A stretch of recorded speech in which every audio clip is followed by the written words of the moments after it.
My name is Mitch Benner, and we started this podcast to remove the stigma around sobriety from addiction. My name is Aaron Nelson. Through our stories and the stories of our guests, we hope to help you find a new path. All right, here we are, friends. Episode 7, Shattered Darkness. We have an amazing guest today in Jordan Long from Revital. So glad you're here, man. Thanks for having me. Yeah, of course. And of course, our co-host, Mitch Benner. How's everybody doing? Excited to have you guys here. And excited to have Jordan here, man. Thank you so much for taking the time to do this. Thanks for doing this. Yeah. This episode means a lot to me, coming from a family of first responders. My dad was a captain of Snake River Fire and then retired from, is it called active duty when you don't go on calls? And then he basically went to maintenance. Administrative side of things, yeah. Okay. Admin. Yeah. He's still technically considered a firefighter. Oh, yeah. Yeah. I mean, he was the head of the fleet department of Mountain View Fire when he retired. That's a big job. Yeah. Taking care of the trucks and the rigs and making sure they work. And inevitably they always break down. So you got something going on. Yep. Always something. And that's electrical. He's like, just give that to the new guy. Exactly. Chase electrical sucks. But anyway, so this one means a lot because Jordan does a lot for our first responders. So yeah, man, without further ado, man, tell us what you do and why you're here, my friend. Awesome, man. No, I just excited. It's funny how life works, how the world works. I think we got connected through Jessica Robinson. Yep. Who I've been connected with her husband for the past 7-8 years. He's the president of a sports facility called the Sports Stable in Superior, which, as I share my story, is a big part of what pulled me out of the fire service. So I wouldn't be here without that and without them. And I think connections and networking and people, good people bring good people together. Absolutely. Which I love. So love that you guys do this. As you said, my name is Jordan Long. I'm the founder and president of Revital Colorado. And I'm a former firefighter paramedic. I'll share a little bit of my journey of kind of what led me to start Revital. So my journey kind of started in 2010. I had just got done playing college basketball, and I actually had a firefighter was at one of my basketball games, and he's like, hey, he came up to me afterwards. He's like, hey, you should think about becoming a firefighter. I was like, all right. Didn't know much about it. I wasn't one of those kids that like grew up with fire trucks and wanted to be that. But I started to look into it. I told my best friend, because best friends since we were 14 always said we were going to work together someday. And he was playing college basketball at a different college. And I was like, hey man, what do you think about joining the fire service? And we just jumped into it. Back then you had to take a test called the Dr. Cog. It was super competitive. There was 3,000 people at the testing site. Wow.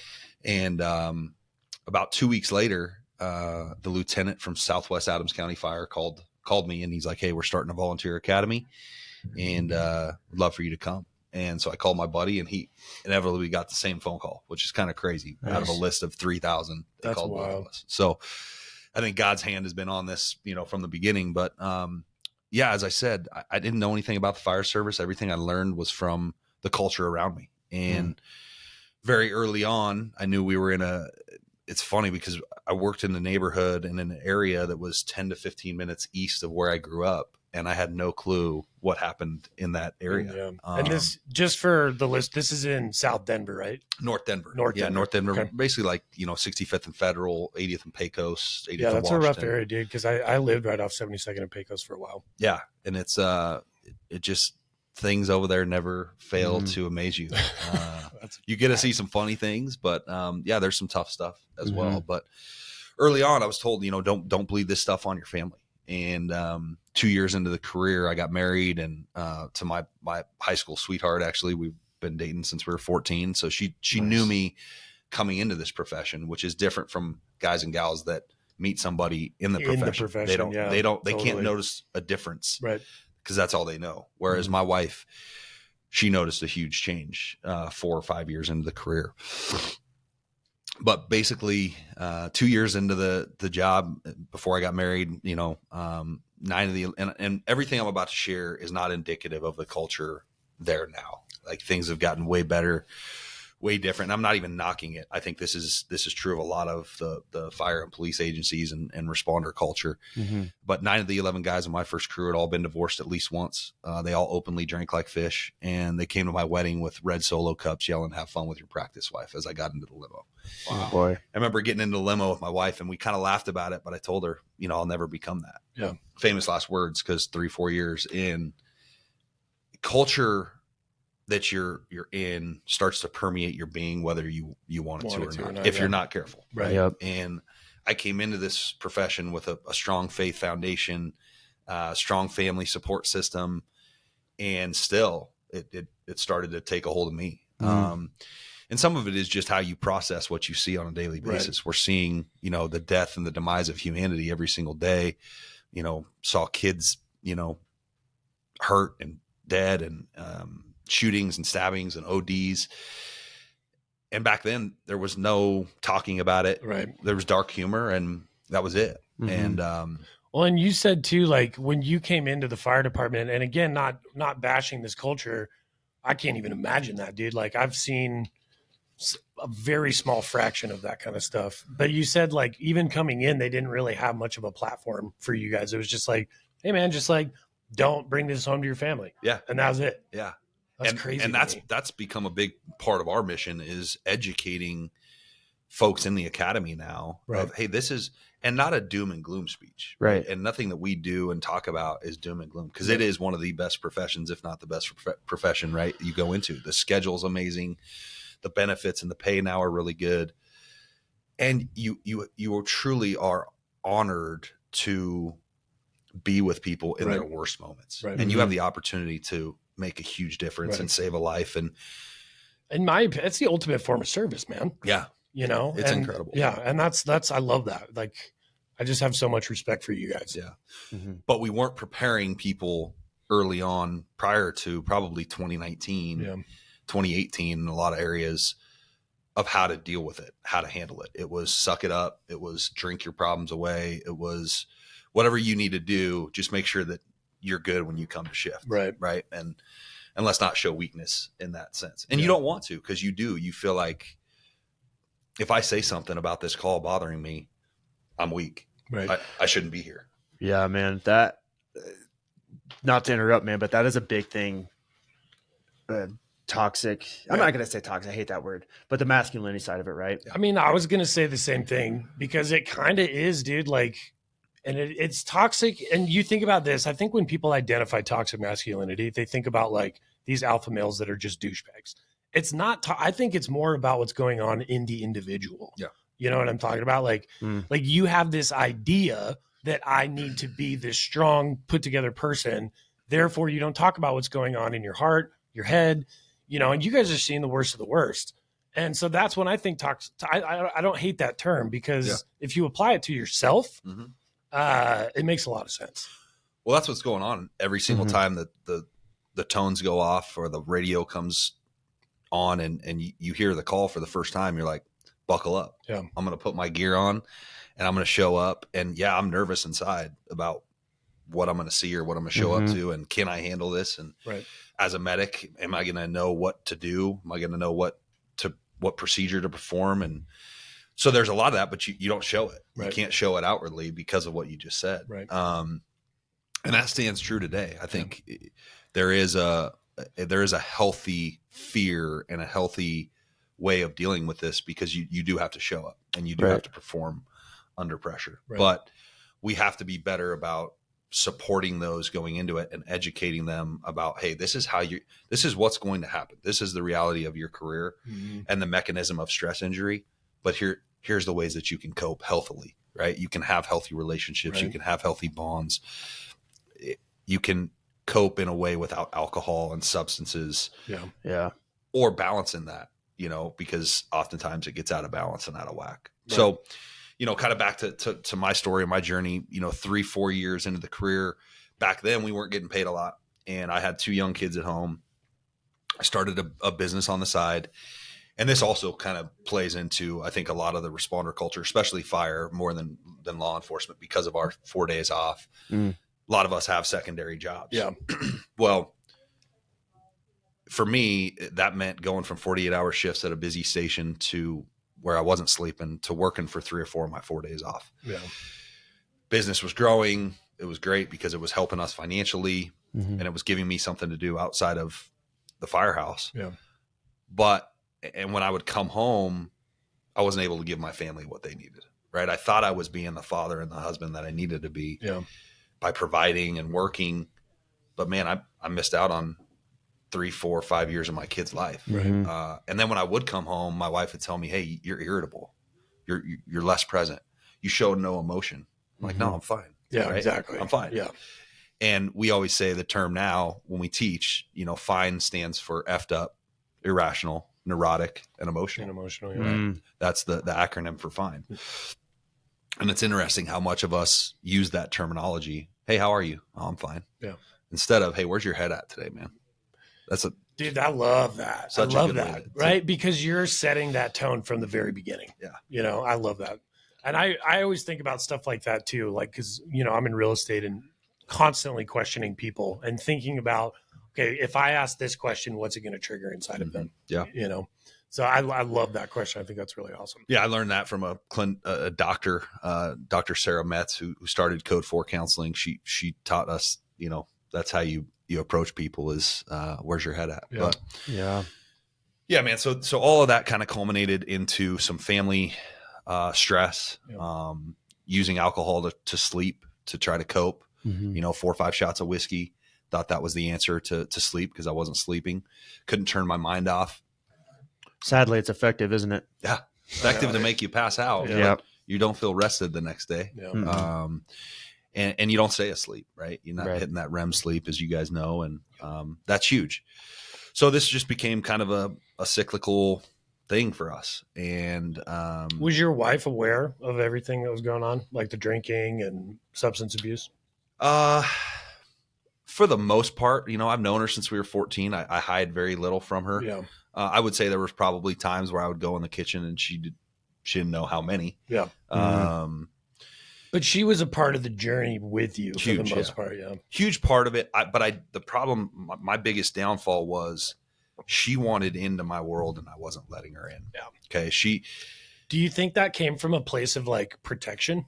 100%. I talking to the guys at the firehouse was like, don't share this with your wife. Or, Right. we had a horrific,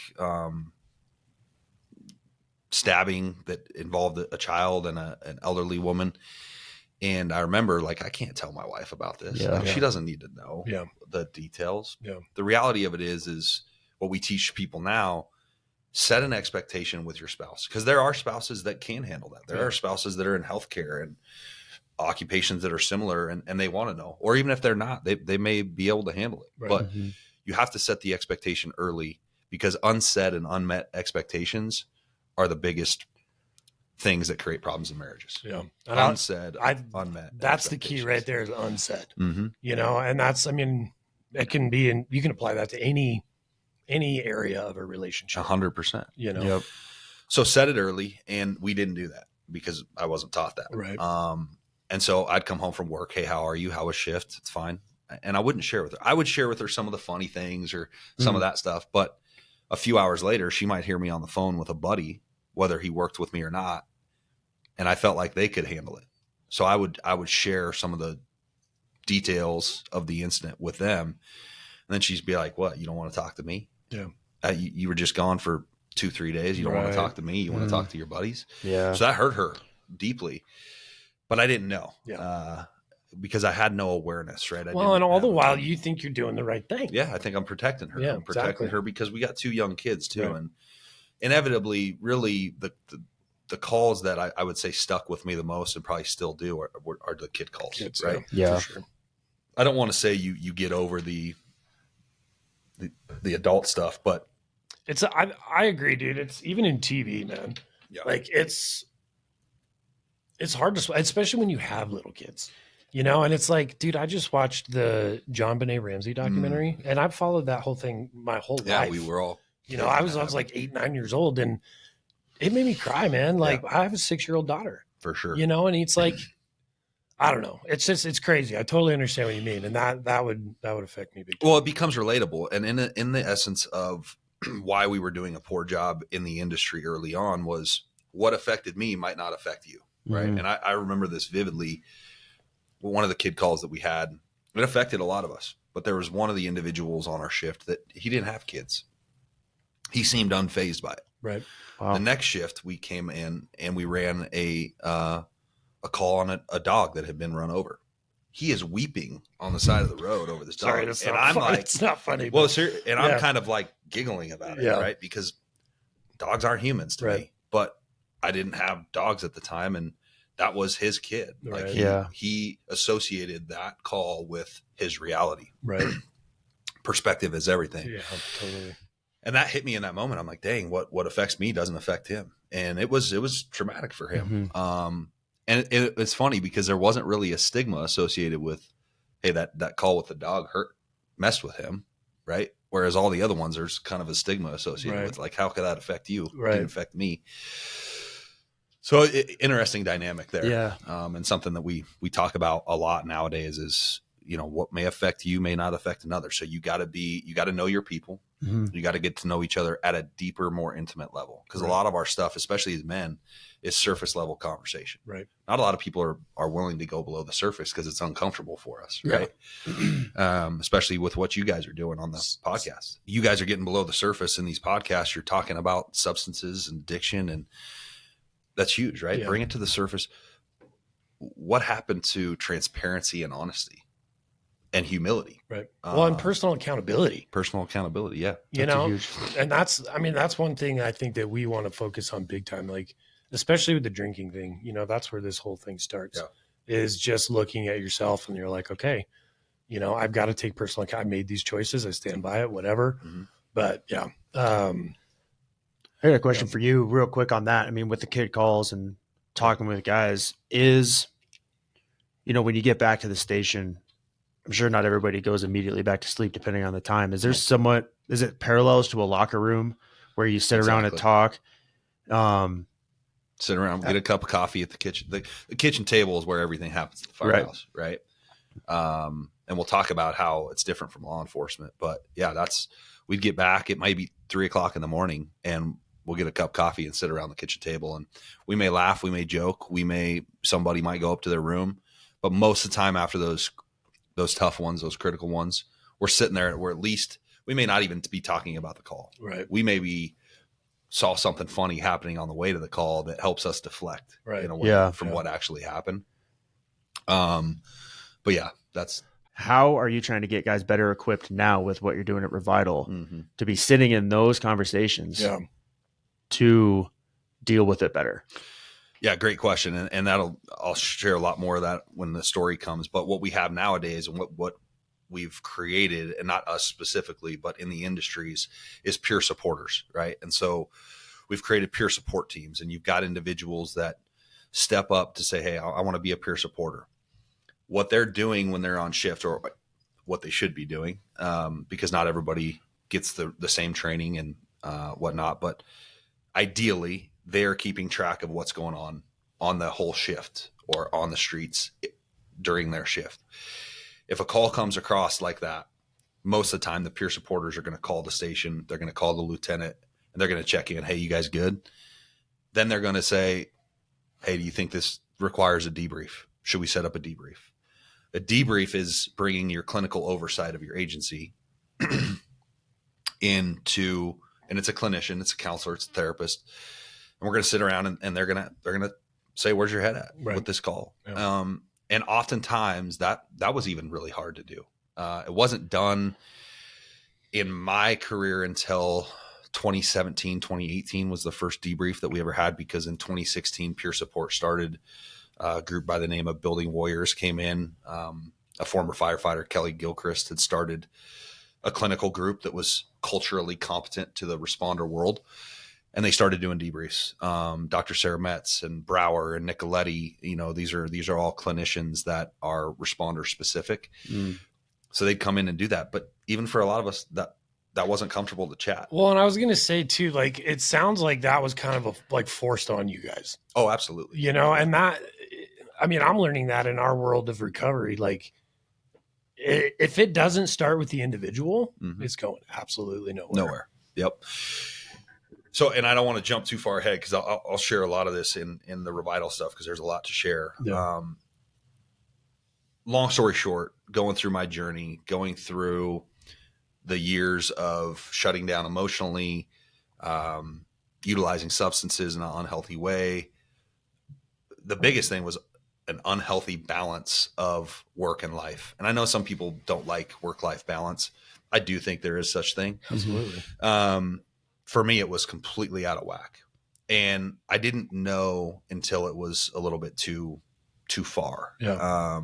Because I was building this business. I wasn't chasing the dollar. I was just chasing building a business that could support my family and helping kids in a game of basketball that I loved.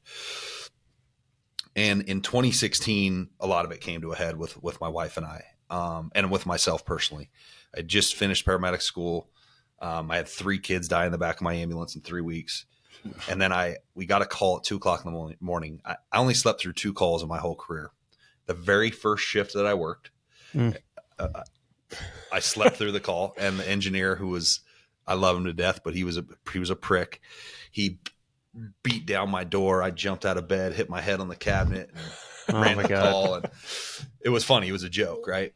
Well, fast forward 6 years, and I sleep through this call at 2:00 in the morning, and he's got a same guy 6 years later, not even on my shift, just happens to be there on overtime. Wow. Knocks on my door. He's like, "Hey, we got a call."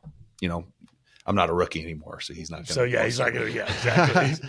And I remember just getting up, wiping sleep out of my eye. We'd been getting our tail kicked already on that shift. And so I jumped in the medic unit. I didn't pay attention to the address. And we show up, and my cousin is in the front lawn, big 6'5", 300-pound tatted gangbanger. And he's screaming, "My effing mom's dead." And I'm like, "Oh shit." And so I run into the house and I pronounce my aunt on that scene. And I walk out the front door, and I get my arms about halfway around him because that's all I can get. And he's weeping. And I can't even produce a tear. Like, I'm just not sad. My whole family shows up. They take me off the rest of the shift because it was like 3:00 in the morning, and I was going to be off at 7 anyway. And so they just took our rig out of service and told me to stay with my family. And I remember going to the funeral a few days later. My dad's actually a pastor of a church. I've been to hundreds of funerals in my life.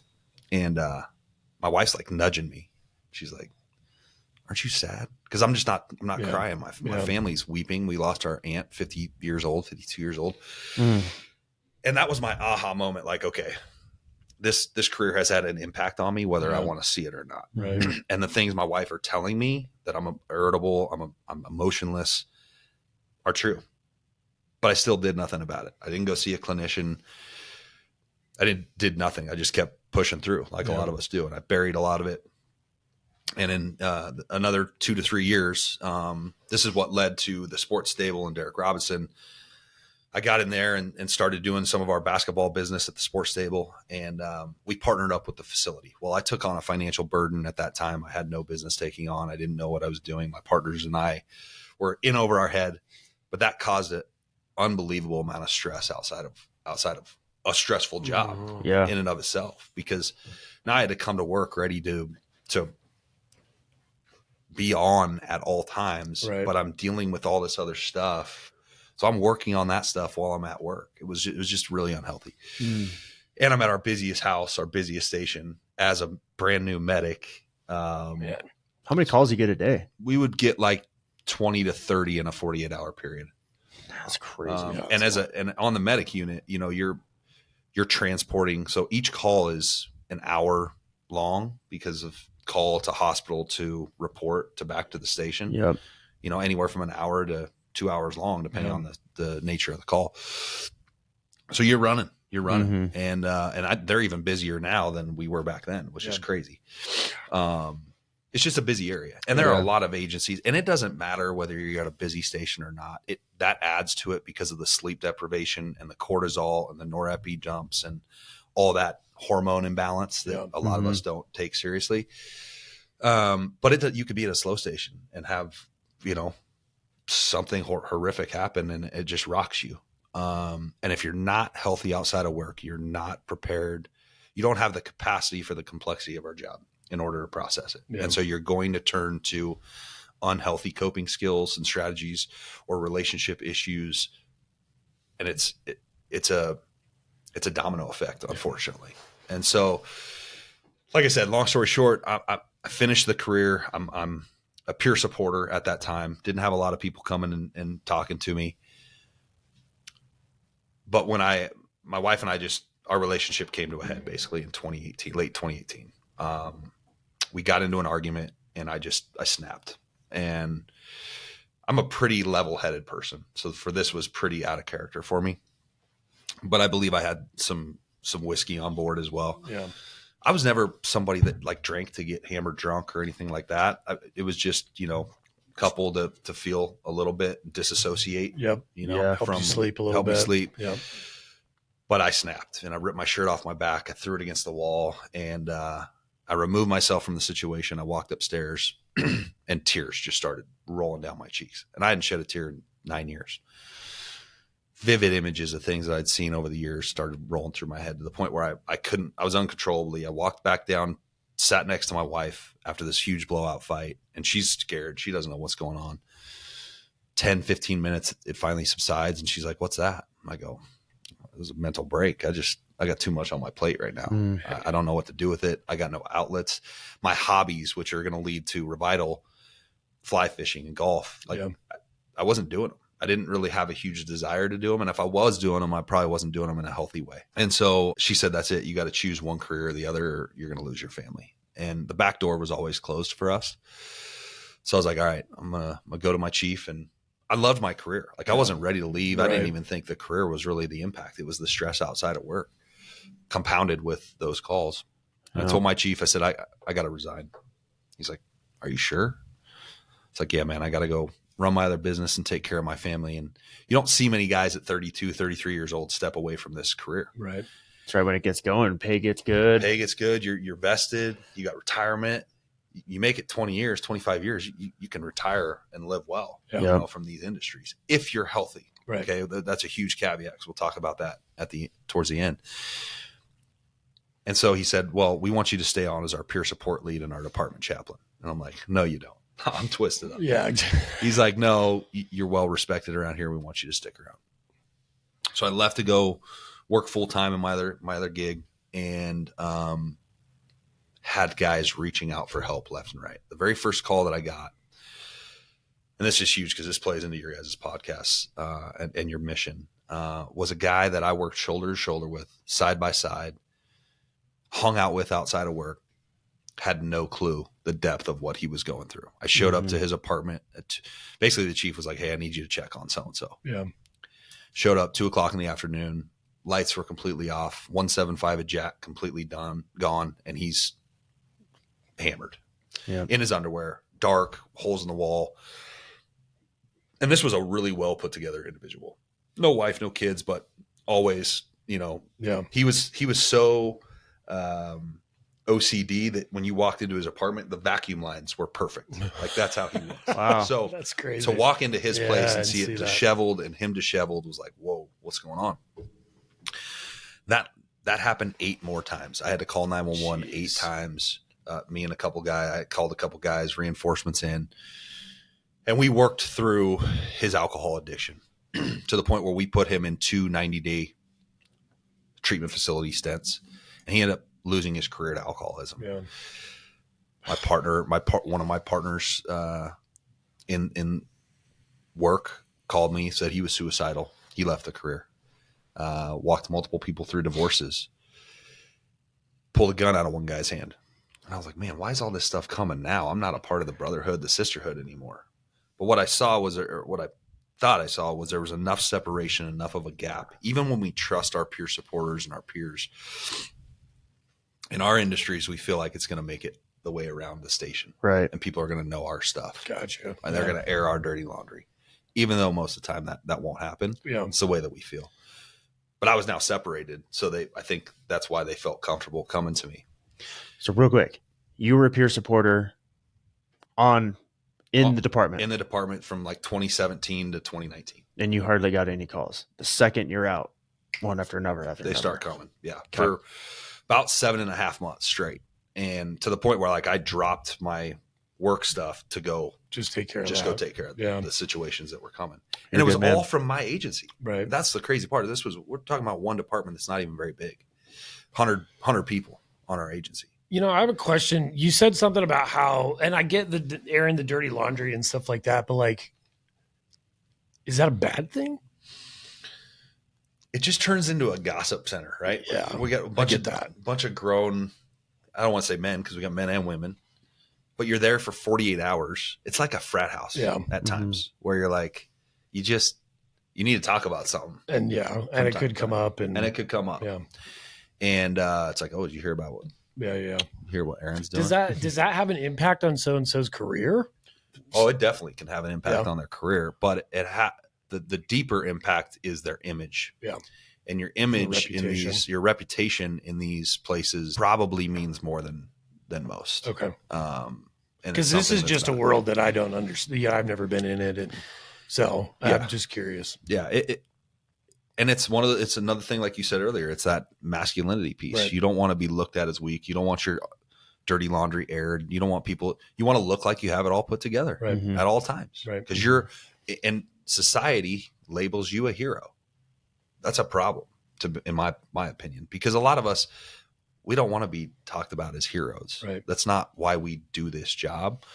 Now, there is some that they're going to wear their fire shirts everywhere they go, and they want everybody to know they're a firefighter. That is what it is. That's an identity crisis. But a lot of us we don't want to be labeled as heroes. We just want to go in and do our job and help where we can and go home. Yeah. Love that. Yeah. Go be with our family. Right. Yeah. But the hero word says they got it all put together. Right. We don't. Yeah. Nobody does in any industry. In your opinion, who are your heroes? Oh, my parents are my heroes, without a doubt. I mean, my parents are the most selfless, sacrificial people I've ever met. That's amazing, dude. And constant. Yeah. They've started worldwide organizations. My dad didn't take a salary for the first 12 years of my life. We lived on faith and support. Yeah. And they just love people, man. I mean, the motto of their church is love no matter what. Doesn't matter where you come from, what your background is, what your, socioeconomic status. That's awesome. Your dude. religion. It don't matter. Love no matter what. And my parents have emulated that from the time I was a kid.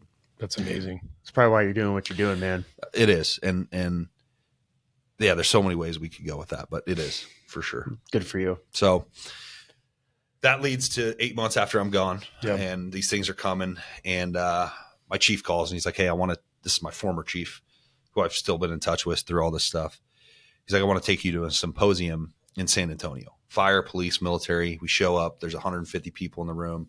It's a wellness symposium like we just ran a couple months ago. Incredible speakers. I mean, you got Chris Fields, who was the firefighter. You remember the Oklahoma City bombing? Yeah, dude. On the front page of the Time magazine, he's holding the dead bloody baby. He was the first keynote speaker. Then we had Navy SEALs. We had Parkland, Florida shooter officers that were involved. So all these people are sharing tough stuff. They're airing their dirty laundry. They're being transparent. They're talking about their shortcomings. And in between each one, they're like, hey, go meet our vendors out in the hall, 42 vendors at this conference. And as I'm out there, I'm noticing every single one of them is a responsive care organization, which is amazing. I'm not knocking that. We have to have responsive care. But it's all after the fact. Yep. It's, hey, if you feel messed up, come talk to us. Right. When you're addicted to alcohol, go to treatment. Nothing. When you have PTSD. Yeah, dude, it's nothing preventative. Nothing preventative and proactive. So I got on the plane, came home. On the plane, I was starting to think like, man, what could I do? And I just felt God prompting at me, like, you got to do something. And once again, it comes back to my hobbies. I'm thinking about the outdoors. I'm thinking about fly fishing, and I'm thinking about relationships. I'm thinking about that emulation that my parents have showed of just care for people wherever they're at. Right. It's like, all right, how do we just get guys and gals in the outdoors, not centered around alcohol, to just build relationship? And the most incredible thing happened. I just shared the idea with my mom. I go back to run our basketball stuff and the facility. And 2 months later, my mom calls me. She's like, you got to drop everything and get to the house. So I drop everything. I get to the house. She's sitting across from a mid-70s-year-old lady who's been a business partner of my grandma in the real estate and lending world for 40 years. She's like, hey, she wants to hear what you're thinking about doing for responders. I'm like, I don't know. I got nothing. I got no business plan. Right. I just share my story, but I go in depth. And she's in tears by the end of it. And I share with her what I want to do, just an idea, a concept. And she's like, what do you need? Wow. I'm like, I don't know. She's like, no, what do you need? Oh my God. I was like, I have no idea. I said, I just left one of the most secure professions with great benefits, great retirement to run a basketball organization that, yeah, I'm passionate about, but I don't want to do for the rest of my life. Right. I said, but I have no idea how to feed my family running a nonprofit. And I've watched my parents do it my whole life, but I have no idea how to do it myself.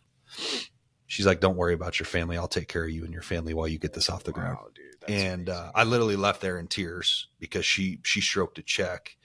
We were nothing. We were not a 501c3. She wasn't going to get a tax break from this. She just stroked a check. It helped pay for our legal fees, our branding. So February of 2020, so we had that meeting in January. In February of 2020, I filled out the paperwork to actually the articles of incorporation for Revital Colorado. And COVID was actually kind of a blessing for us because it gave me a chance to sit and like do it. Yeah. And what are we actually going to do? What's the plan? Get a board of directors together, learn, meet with an attorney. We developed an app. She paid $60,000 off the get-go just to pay for an app because unbelievable. I told her that I thought it was going to be important. It's proven to be the most important thing we ever did. Yeah. Because the one thing I said is I want to make this simple. Responders have their phone in their hand on shift because the 911 calls come through there. Active 911 shows what call we're going to. It maps us to the call. So our phone is constantly in our hands. Yeah. Excuse me. And so I said, we need to make this simple. We need to remove all barriers. Let's create an app. I really was only thinking about Adams County Fire at the time. I was not thinking about big picture, big vision, but I knew God opened the doors and I got to walk through this thing and I got to see it through with my whole heart. And so I actually gave a lot more responsibility to my partners on the other organization. And I jumped in full feet, my wife and I, in faith. We launched in September of 2020. And the idea was just, hey, let's provide outings in the outdoors to get people out. Yeah. And that was it. There's really not too much more about it at the time. And we launched, and within 3 months, we'd taken 60 responders out. And to put that into perspective, the chief called me and he goes, Jordan, we pay for 5 free counseling sessions per responder every year. Last year, we had 22 total visits. Jeez. In 1 year, 22 total. He said, you've taken 60 people out in 3 months. Yeah. He said, so this is working. Whether it's counseling or not, it's working. It's a peer support system. Adams County Sheriff's Office called, asked if we could roll it out to them. And a few months later, the King Super shooting happened in Boulder. And I told my wife, I said, we got to roll this out to everybody, whether we have the resources or not. Mm-hmm. And from then it's spread like a wildfire. And I say this all super humbly because I am baffled every time I even think about it. But I also know this is what God does. It's exactly, I'm just being faithful. You're an vehicle. Yeah, dude, you're exactly. And I just went through a Dave Ramsey class, and probably the one thing that stuck with me the most is like, we're leasing this life, and this is, we don't own anything, nothing, man, like everything. And for so long in my life, I lived my way. Yep. I was my own God, and that obviously ended up the way that it did. And so, yeah, I just love that, dude. It's like, if you take that perspective of like, I don't own anything here. Everything is for God. Like, dude, and then to watch the miracles happen is crazy. Well, and in spite of our own failures. Exactly. Right. Like this thing has grown in spite of, I'm nobody, dude. And I'm not a hero or anything like that, but this is what he does. Right. And, we're at the point now where we have over 3,000 first responders signed up on our app across the state. I've got to share my story and the story of Revital with over 90 agencies in the last 2 years. So we're doing now 18 to 22 outings per month, completely free of charge. And one thing we wanted to do, because what we noticed and what I told my wife was, I said, there's nothing we can do for the calls. We want to keep the clinicians and the professionals doing their job, because they're the ones that can help you process. And there's EMDR and there's neurofeedback and there's ketamine therapy and there's all these different modalities now. Let them do that. But what we can do is we can help keep them healthy outside of work. Let's focus on their families, their relationships, they're financial, they're spiritual, right? So we look at it as there's 6 pillars. Yeah, I was going to say, dude, it's like this like the pillars of your life. Yeah, 6 pillars of wellness, right? You got spiritual, physical, financial, relational, occupational, and emotional. Those are the 6 pillars. If you're healthy and we're not always going to be healthy in all those areas, right? Yeah. We may have a financial crisis. I get in an accident on the way home and my car's totaled, right? That's going to create a financial burden on us. So two of the pillars may be off, but the house is still standing. Right. Mm-hmm. 3 or more of those pillars start to crumble, you got issues. And so what we want to focus on is let's provide avenues for each of those pillars to be healthy. And so we'll do spouse outings, we'll do couples outings, we'll do family outings. Everything we do is free of charge to first responders. We're a 501c3. My job is to go raise the support. Yep. Over the years, we've got data of how it's worked and honestly how it's saved lives. And we're getting grants. We've got unbelievable generosity from businesses. And so that's how we fund this thing. Yeah.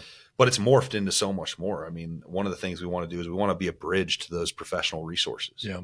So we're constantly vetting because there's new ones popping up every day in Colorado. We're really fortunate here as the responder community. There's no excuse. Like, and this is what we tell responders: you have no excuse anymore. Right. We did. Yeah. We weren't good at it back in the day, but there's a lot now. How do you guys, so we talked about proactive, preventative kind of thing. And obviously creating that community helps a lot, but like, are you guys going into firehouses actively seeking these people out? Like, you know what I'm saying? Or are you kind of trying to attract the ones that?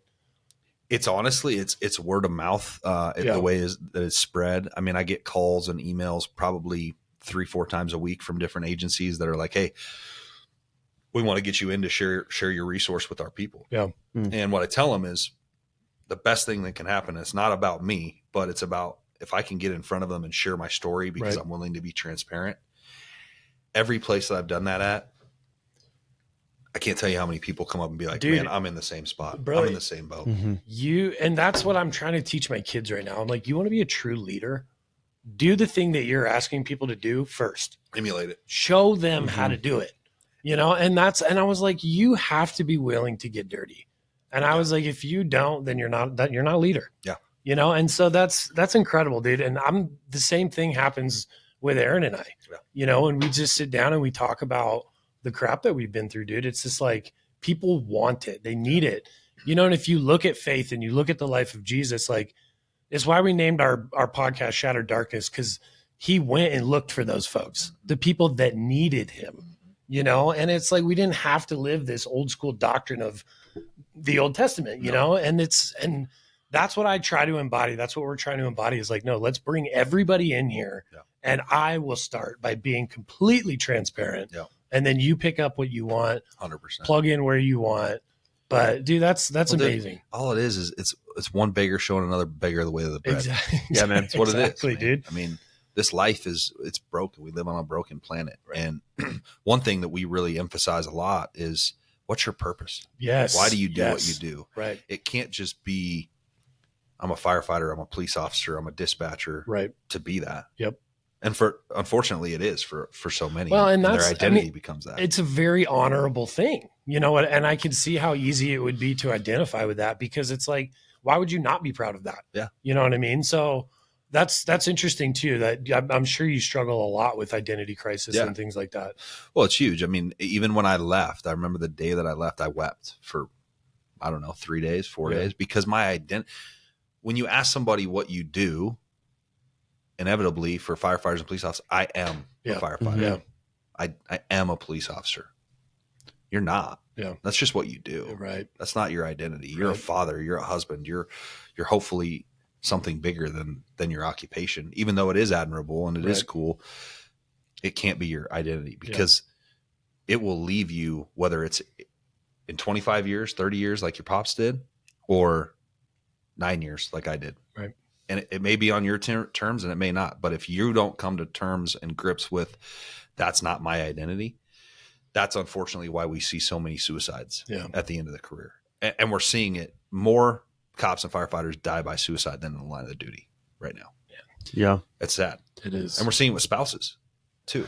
And you're hitting the feels again. So I'm on the board of a veterans organization here, and 22 vets die by suicide every day. Yep. And what I'm hearing you say, which needs people got to know, is outdoor therapy is amazing. It's huge.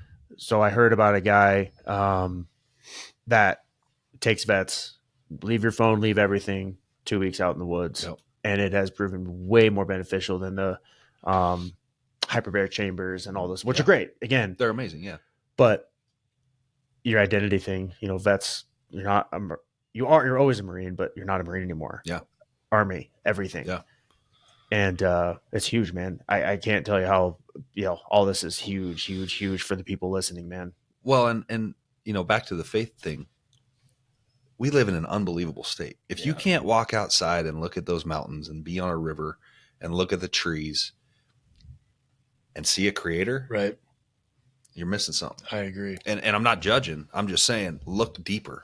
There's something bigger out there than us. And that's the thing too. It's like we talk about the spirituality, the faith, and there's so much room in my world for all kinds of different beliefs. Yeah. And it's just like whatever helps you find that higher purpose, because that's what it's all about.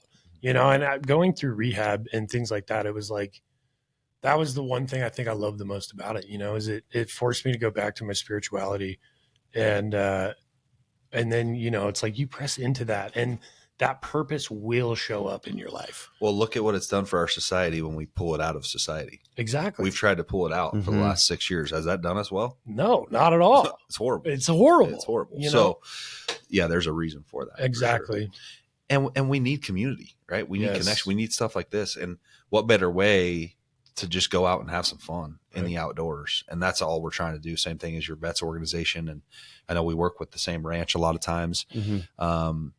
There's so much benefit to just being outdoors, right? In the sunlight. Do you guys have partners for like your fly fishing out? Like you guys partner with a lot of people that provide you guys with gear if they don't have it? Or? Yeah. So I didn't really share kind of how this stuff works. So early on, the first 2 years, it was nuts. I was leading every outing that we did. And at that time we were only doing maybe 10, 11 a month. Yeah. But I was leading them all. And that means like when people sign up on the app, I gotta contact them. Do you have fly fishing gear? Have you ever fly fished? Do you have any food allergies? Now I got to figure out where we're going to go. I'm floating you down the river. I'm rowing. I'm driving. There's just a ton of logistics people don't think of going into it. Now what's been amazing is I don't lead any outings hardly unless they're after a critical incident or an officer involved shooting or something like that. Now we have 10 to 15 different hosts that have all come to tons of Revital stuff and said, hey, I want to host something. Yeah. Because I only know how to do so much, right? Golf and fly fishing are my two things. I can clay shoot. I can do some of those things. Actually, funny story. First time I ever led a clay shooting outing because some of the guys were like, hey, you should do clay shooting. I was like, all right. I've never done sounds it, awesome. but cool. So I called my So buddy. fun. I'm like, hey, do you got a shotgun? This is my Italian buddy that I got in the fire service with. He's like, oh, yeah, I got you. He gives me his sawed off. Oh, God. I show up to this clay shooting outing at Colorado Clays with a sawed off and try to shoot clays. And Dude, these dudes are laughing me out of this place. Like, you're going to lead this organization and take people outdoors. And so I go 0 for 50 on the first 50 clays. And then this dude gives me his over under. And I shot like 30 out of 50 the next time. But anyway, so case in point, I don't know very much, right? And so we need people that are proficient and have hobbies themselves that they enjoy, because we want to diversify the outings as much as possible, because this is open to anybody and everybody. We say, hey, whether you're first day on the job or you've been in 30 years, come out. Yeah. It's not because you feel messed up. Yeah, it's not exclusive. This is proactive. This is preventative. Mm-hmm. So we have 10 to 15 hosts every month. They submit outings to my wife, and she puts them on the app, and whoever signs up, it's first come, first serve. It is crazy when we start loading things on the app, because everybody gets a notification at the same time. And so they're hitting join and things fill up like in a second. That's amazing. And then wait lists. And we've even had technical glitches because people are hitting the join button at the same time for outings. But to answer your question, we do have third party relationships because there are certain services that aren't going to be covered by our insurance. and we want to make sure it's safe. We don't want people coming out and getting hurt. On the fly fishing side, I do a lot of the rowing down the river. We have another guy that does, and we're not guides. We're just, somewhat proficient at it. Yeah. And we want to be able to teach people, because hopefully this is a skill that they learn that they can now go utilize to benefit their life and benefit their own processing. But let's say we do rock climbing. That's something I'm not going to do unless we have a third party guide. Yeah. Equine therapy. Anything to do with horses. Yeah. I'm going through a ranch that knows what they're doing and is going to take the liability. Yeah. Because they're animals. They're unpredictable, as predictable as they can be. They're still unpredictable. Right. We do a backcountry retreat up in the Flat Tops Wilderness. It's unbelievable. Nice. It takes us 2 hours to UTV into the Flat Tops. And there's a lodge up there called Budges. Amazing, man. It's untapped territory of the White River. We do like an 8-mile horseback ride up and down the White River, teaching guys how to fly fish. That sounds unbelievable. You catch 200-300 fish. We sit around the campfire at night. We teach about stress injury, stress management. My dad's always there. He inevitably shares the gospel every time, which is super cool. But it's just a time to connect and build a relationship. And what happens is, because it's not a forced conversation like this. Yeah. It's like, hey man, how's your you got kids? You got a wife? Yeah, man, I'm struggling, bro. Yeah. My marriage is falling apart. Oh, dude, I've been there. Yeah. You know what helped me is marriage counseling with whoever. Oh, dude, we're going through I just got a cancer diagnosis. Oh man, how can we support you? Right. Or I'm struggling with alcohol. I've been there, bro. This is what helped me. I'll be accountable. Those conversations are happening every single day. So what I've been telling folks is, everybody wants to know, hey, what's the impact? What's the data? Quite frankly, I'm not about that. Yeah, exactly. Because I will never know. We will never know the true impact that Revital makes, because, dude, the ripple effect is insane. Yeah, it's insane. We want to break down barriers. People that come on the outing and then maybe go get help after, that we don't know about, we'll never know. And it's like, as a kid, I remember when they were teaching us the gospel and how to profess your faith and, all of those things. They teach you about that ripple effect. And I always had this vision in my mind of like, dude, this one conversation between the three of us could affect thousands of people. And then that one person, let's say half of those 1,000 people go and do something, have another conversation. Boom, there's that. Then there's that. Then there's that. It's like this multi-level marketing thing in life. Yeah. But it all just starts with vulnerability, with honesty, with true human connection. Yeah. And I don't think you can quantify that. Yeah, absolutely. Here's what's amazing about what you're doing. I'm sitting here listening to you, man. Let's say back in high school, you're just in the gym, you're getting it done, right? You're playing ball, whatever. Counselor comes in, let's talk about your feelings. We immediately like, nope, nah, I'm good. That's for the girls or whatever, right? What you're doing is getting us to a spot of where we can actually be vulnerable. Instead of, here's a counselor, here's this. Yeah. Here's this avenue, and allows us to open up. Yeah. And I think the spirit of what you mentioned, the departments coming in and having those counselors on staff and all that, it's the same kind of thing, the forced deal. Allowing us to come out when we're ready to talk about our issues is huge. It is, man. It's unmatched, man. And that's where men and women are different. Yeah. I'm not saying women are the only ones to go to therapy, but first responders are different than an office guy. Yeah. It's amazing what you're doing. Well, and this is the incredible part is how many people we have actually been able to be that bridge for that then go to counseling because now they're ready, or they had a certain conversation with somebody that was vulnerable and transparent with them. And if that never would have happened, who knows, like you can have that same ripple effect on the other side too. For sure. One thing we started doing that I alluded to earlier, and we do this a lot with Code 4 counseling. We tried to do it with other clinical oversights. They haven't taken advantage of it yet. I'm hoping they will soon. But one thing that we've been doing with after critical incidents with the departments that they oversee is Nick Metz will call me and he'll say, and Nick is a former police chief, 36 years, incredible person. Him and his wife have done so much in this space. I have so much respect for them. He'll call and be like, hey, there was a critical incident at this department. And we came up with the idea about a year and a half ago. I was like, let's meld these two together. Yeah. Let's set up a fun outing for the people involved in the incident. We'll go have some fun for 2 hours with them. And then you put them in the room and let's do the debrief. Yeah. Man, it has been incredible because that's genius. they sweat together. They have fun together. Their defense mechanism and their guard just gets let down. Yep. And then you let the clinicians do what they're really good at and bring those emotions and feelings to the surface.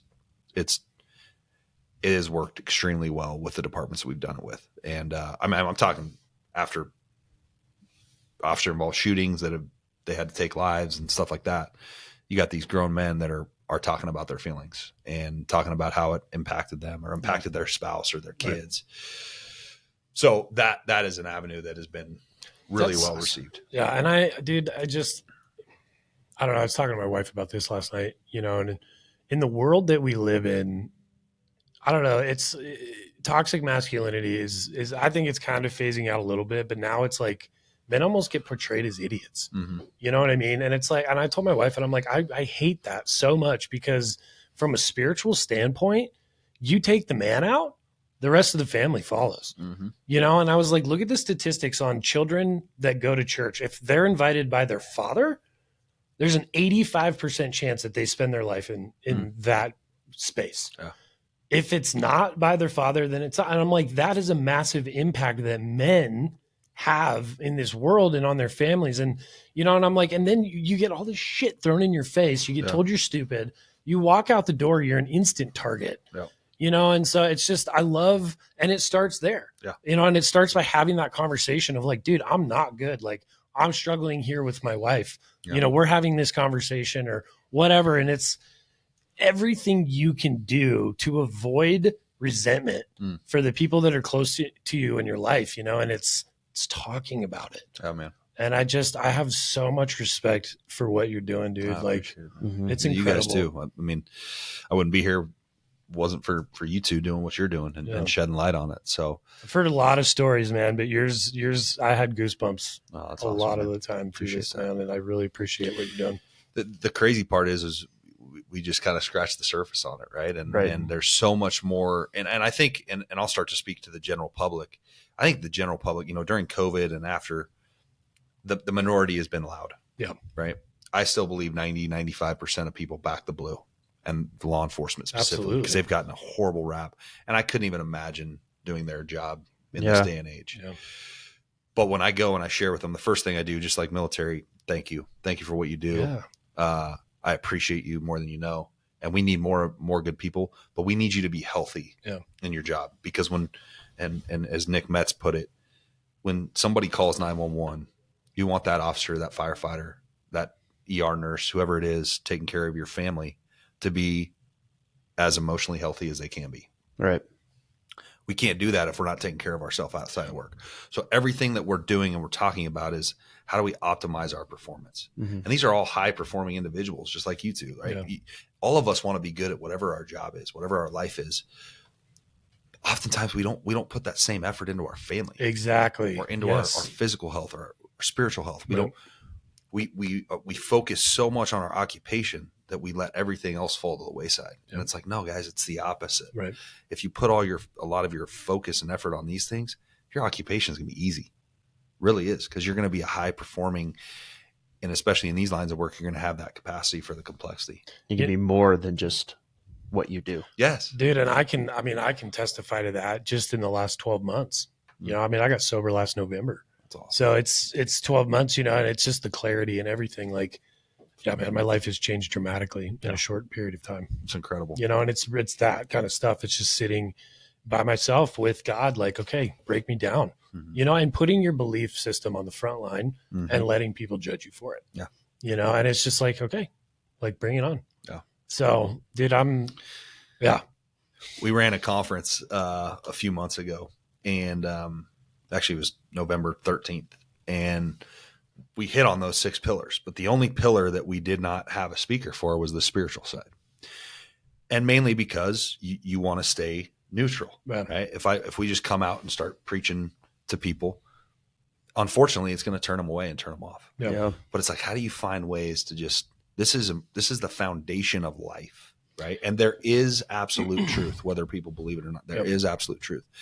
So I got to call you. So during the conference, the only spiritual component we had is I have my dad, because Grace Church of Arvada is a huge supporter of us. I mean, they support us financially, and in a lot of different ways. And we support a lot of people come to Grace because of Revital now and other churches, hopefully.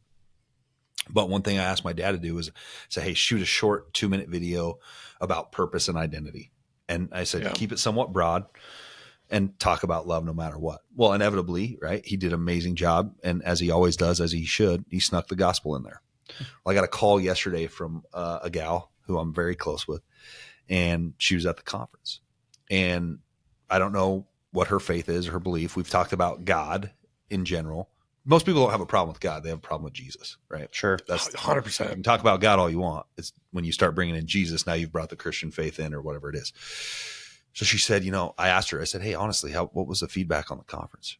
She's like, oh, it was amazing. She said, and I'm talking 2 minutes. This was all it was, 2 minutes of the conference. She said, but on the spiritual side, you got to keep it more neutral. And I said, why? And she said, well, there's just so many religions and faiths and beliefs out there. And I said, absolutely. I totally agree with that. I said, we didn't preach one thing about religion. We preached it was a relationship was talked about. Right.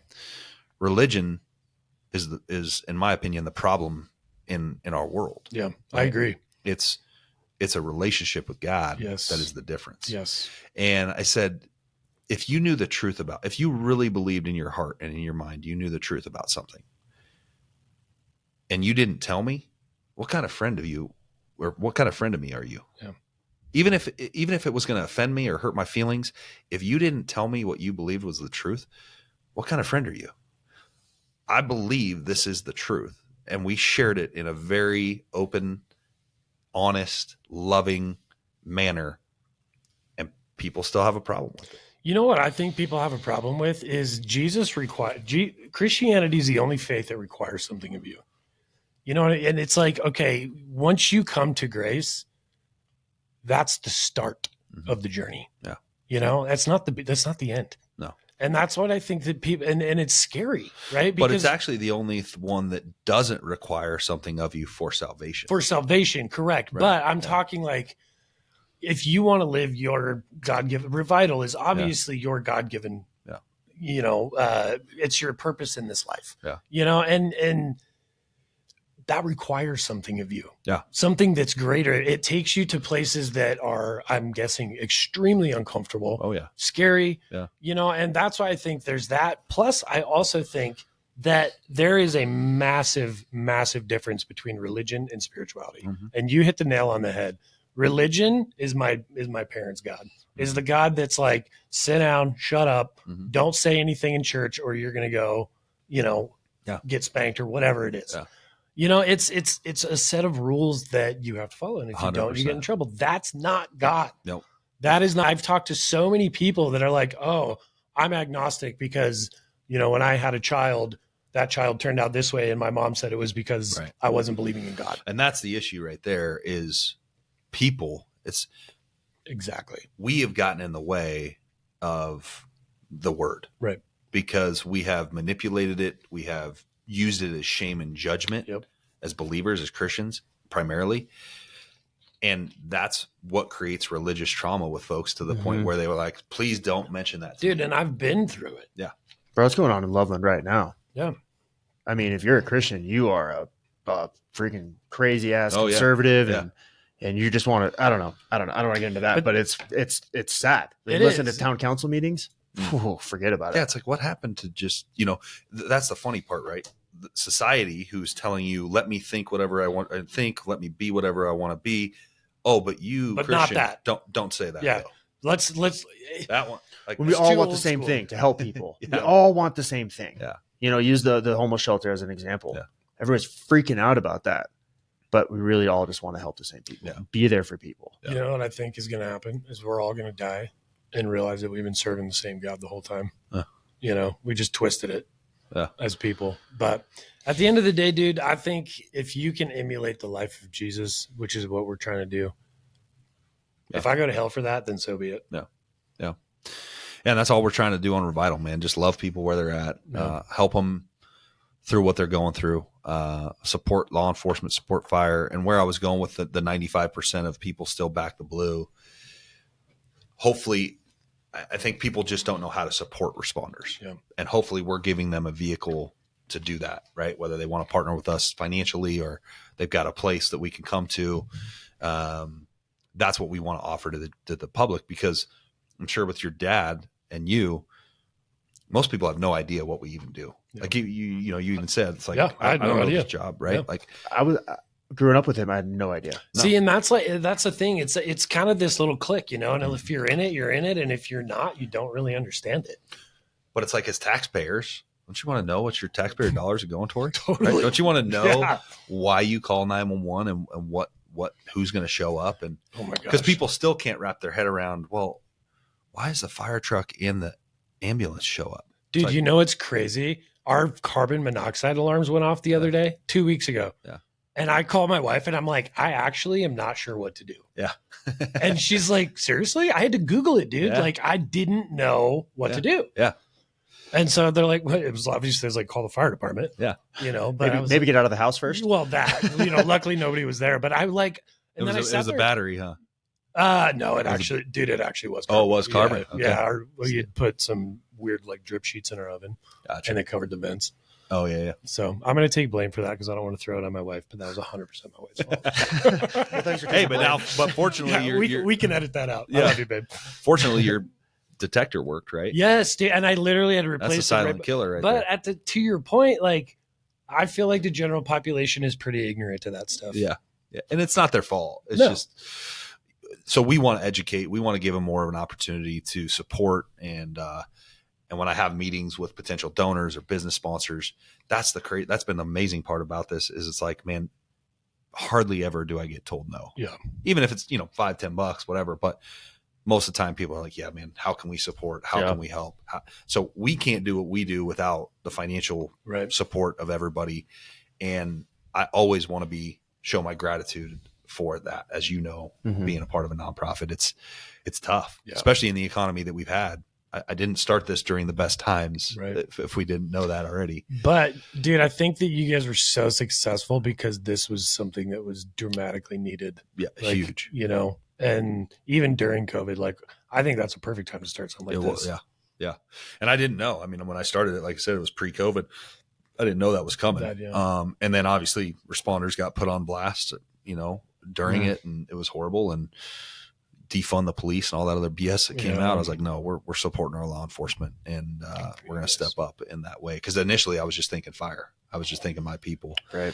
And then I started to see the way law enforcement was treated. I was like, man, I worked side by side. Yeah, there's bad officers. There's bad firefighters. There's bad blenders. There's bad real estate. There's bad people in every industry. Yep. Right. Majority are good. And the majority, you have no idea what they are walking into every single day, fearing for their lives. Dude, and that's the crazy thing about, these people are putting their lives on the line for us. Literally. That in and of itself deserves their respect. Yeah. Well, everybody's version of hard. Everybody has a different version of hard is what I'm trying to say. And I think what we're all trying to do sitting at this table right now is give people the strength and the hope to be better themselves. Yeah, absolutely. The avenues that are out there need to be shared, right? Because rehab wouldn't have worked for me. Counseling did. Yep. I was able to just stop. I don't know where I'm at in the percentages, but everybody has their different, for sure, their different things. And this is so great, so different. Yeah. And you're going to keep a lot of people from going down that road. And I can tell you your impact is real because you don't know this, but I was sharing the videos that he sent me about what they do, sent it to my pops. And he goes, oh yeah, I'm signed up as a guide from them. Oh, really? Yeah. Nice. Yeah. Crazy. Yeah. That's awesome, dude. So what you guys are doing is freaking amazing. I appreciate it, man. Yep. It's been neat. It's been an honor to do it. And my hope is just to keep doing it better every day. And I have a lot to learn myself personally, and hopefully we can grow this thing. Yeah. We have big plans for the future of getting it across the whole state and in other states. And we've had some states reach out already. And so my job in 2025 is I got a lot to do, but hopefully it goes well. Good. Well, how can we support you moving forward? Man, I think just what you guys are doing is incredible. You said it earlier. we need more people to step up. Yeah. You guys are stepping up in the area that you need to step up in, and you're going to save people from the curse of alcoholism. Yeah. God willing. You know, you will. And I'm going to try to do what I can do. And hopefully we have other people step up in other industries. But what we're all about is collaboration. Yeah. And that's why I love 100%. this is, and that's honest to God, that's what's made us successful is I came into this with the mindset of, I don't care who's doing what. I don't care who gets the credit, the glory, whose name is out there. Let's collaborate because greatness comes through collaboration. Absolutely. Very rarely do people do great things by themselves. Actually, I would say never. Dude, it's funny. I sent Aaron a quote the other day by Simon Sinek. That was Such a good dude. I love that guy. He's brilliant. Somewhere along the lines of like, success really happens when the guy with the ideas collaborates with the guy that knows how to get things done. You know, and it's like, I feel that way with Aaron and I, you know, it's just, this has been a dream. It was a dream. It literally was a dream. And I feel like it was prophetic to start this podcast. And, you know, and then Aaron and I started working together on this thing. And it was weeks before I was like, dude, should we just partner on this? Yeah. And all the while I'm looking for a partner and he's just plugging in, dude, just getting shit done. I love it. Well, that's the thing. We all have our own strengths and our own weaknesses. And if we can play on each other's strengths and build on each other's weaknesses, it's incredible what can happen. Absolutely. And, that's how we can support each other is I want to support you guys and vice versa. I think more collaboration in the future, whether it's with, you know, your project, Stillwater Ranch, the vets. the vet stuff. And, you know, like I said, we get a lot of vets that come out to us, and it's not that we are not open to vets. We just don't publicly market that because there are a lot of organizations out there for vets like ours. But I'll never turn a vet away. I took one out just last week, actually, right up here at Sylvandale Ranch. I brought him up, and love that area. Man, 2 vets that were incredible stories. But took them out fishing on the private ponds down at Sylvandale, and love that area, dude. It's so fun. It was crazy. We were breaking through ice on the lake before we put my raft out there. And dude, speaking of collaboration, have you heard of Colorado Youth Outdoors? Love them. We do a ton of stuff. I was going to say, you guys, if you're not connected to them, you guys need to be. Dude, they're amazing. I think every single nonprofit in Northern Colorado wants to be. Dude, their property is unreal. Bob's one of my good friends, and I'm like, they're great. That, dude. And the story of how they got that thing donated to them, I'm like, it's wow, unbelievable. Man. And that's honestly, for 4 years we've been looking for ranches. We were actually under contract for one. To buy one? 2021. Because initially I thought that was, I'd love to share my other thoughts with you off the podcast. Yeah, but, absolutely. My goal was to have a ranch one day where we could do Revital stuff. But what I found, or what I've kind of thought about over the years in not finding one, and I think it's a God thing again, we kind of would limit our capacity and our geographical location of responders that we would actually be able to help. Yeah. So I think keeping our model the way that it is and doing stuff all over, but and I like that it forces you guys to collaborate. Yeah. The way that it is right now. It's huge. You know, I mean, we do 4 or 5 outings a month at Colorado Youth Outdoors. Yeah. They're incredible. That's awesome. Good. I'm glad that they're plugged in with you guys. That place is crazy. Yeah. So, well, dude, Jordan, thank you so much, man, for coming on here. We really appreciate your time. Your stories, honestly, dude, it's unbelievable. And what you're doing is going to change the world, man. So thank you guys. Yeah, let's do it again in a year. Let's just see how things have gone. I love it. I'd love to keep up with you guys, keep up on this podcast. I'll share it. So what's cool about our app is we have a podcast section on there. Yeah. I'll put, if you guys are cool with it, I'll throw your podcast up on there and people can subscribe. Yeah. That'd be amazing, dude. Yeah. We're just trying to get the word out. I think our official release date is going to be sometime between Christmas and New Year's. Sweet. So. And sobriety is a huge topic in the responder culture. I was telling you before we started this that our goal by January is to start a sobriety group specifically for first responders. I'd love to talk to you guys about what that could look like, what that should look like. Anything you guys would want to be a part of. I'd love to, man. Because it's a huge need. Absolutely. Last thing before we let you go, where can our listeners find more information about you?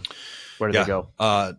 So follow us on Instagram, Revital Colorado, Facebook, and then go to our website, www.revitalcolorado.org. And the app, what's that called? So the app is Revital Colorado. Now that is only for responders and their significant others. Perfect. So we keep that safe, unfortunately, because early on we were throwing some of our outings on Facebook.